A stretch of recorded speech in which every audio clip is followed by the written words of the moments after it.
Carta de Paulo aos Hebreus de número 9, o novo santuário. A primeira aliança tinha leis sobre a adoração, e tinha também um santuário construído por seres humanos, onde se adorava ao Pai. Foi armada uma tenda, dividida em duas partes. Na parte da frente, chamada Lugar Santo, ficavam o candelabro e a mesa com os pães oferecidos ao Pai.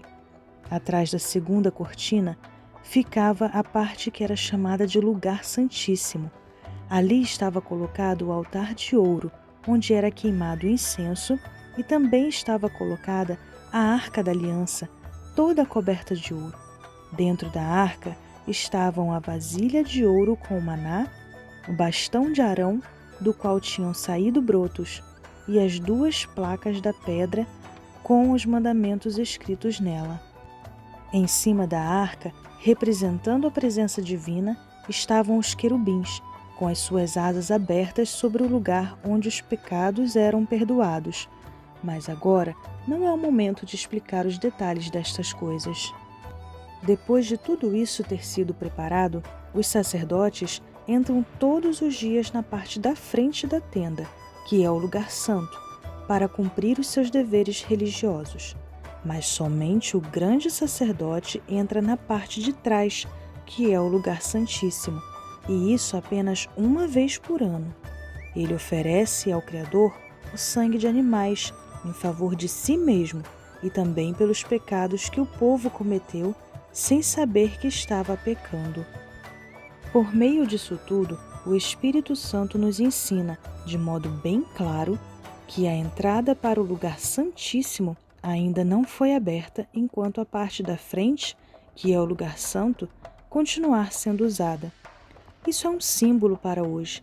Quer dizer que as ofertas e os sacrifícios de animais oferecidos ao Criador não tornam perfeito o coração das pessoas que o adoram. Essas ofertas e sacrifícios têm a ver somente com comida, com bebida e com várias cerimônias de purificação. São regras externas que têm valor somente até que o Pai renove todas as coisas. Mas o Messias veio como grande sacerdote das coisas boas que já estão aqui. A tenda em que ele serve é melhor e mais perfeita, e não foi construída por seres humanos, isto é, não é deste mundo. Quando o Messias veio e entrou, uma vez por todas, no lugar santíssimo, ele não levou consigo sangue de bodes ou de bezerros para oferecer como sacrifício. Pelo contrário, ele ofereceu seu próprio sangue e conseguiu para nós a salvação eterna. O sangue de bodes e de touros e as cinzas da bezerra queimada são espalhados sobre as pessoas impuras, e elas ficam purificadas por fora. Se isso é assim, imagine então quanto maior ainda é o poder do sangue do Messias. Por meio do Espírito eterno, ele se ofereceu a si mesmo ao Pai como sacrifício sem defeito, e o seu sangue nos purifica por dentro, tirando as nossas culpas. Assim podemos servir ao Pai vivo, pois já não praticamos cerimônias que não valem nada. A morte do Messias e a nova aliança.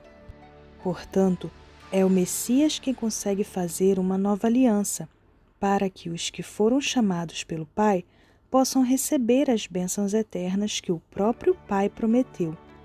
Isso pode ser feito porque houve uma morte que livrou as pessoas dos pecados que praticaram enquanto a primeira aliança estava em vigor.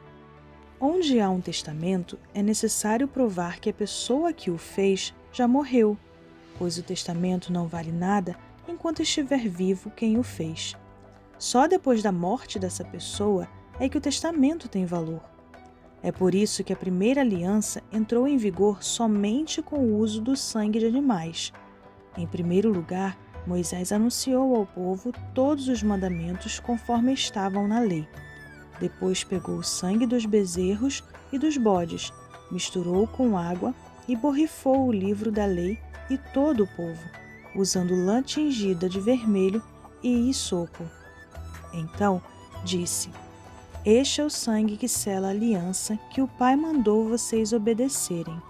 Da mesma forma, Moisés também borrifou sangue sobre a tenda e sobre todos os objetos usados na adoração. De fato, de acordo com a lei, quase tudo é purificado com sangue, e, não havendo derramamento de sangue, não há perdão de pecados. O sacrifício do Messias tira os pecados. Essas coisas, que eram cópias das realidades celestiais, deviam ser purificadas desse modo, mas as próprias coisas celestiais exigem sacrifícios bem melhores. O Messias não entrou no lugar santo feito por seres humanos, que é a cópia do verdadeiro lugar. Ele entrou no próprio céu, onde agora aparece na presença do Pai para pedir em nosso favor. O grande sacerdote entra, todos os anos, no lugar santíssimo, levando consigo o sangue de um animal. Porém, o Messias não entrou para se oferecer muitas vezes. Se fosse assim, ele teria de sofrer muitas vezes desde a criação do mundo. Pelo contrário, uma vez por todas ele apareceu agora, quando os tempos estão chegando ao fim, para tirar os pecados por meio do sacrifício de si mesmo. Cada pessoa tem de morrer uma vez só e depois ser julgada pelo Criador. Assim também o Messias foi oferecido uma vez só em sacrifício, para tirar os pecados de muitas pessoas. Depois ele aparecerá pela segunda vez, não para tirar pecados, mas para salvar as pessoas que estão esperando por ele.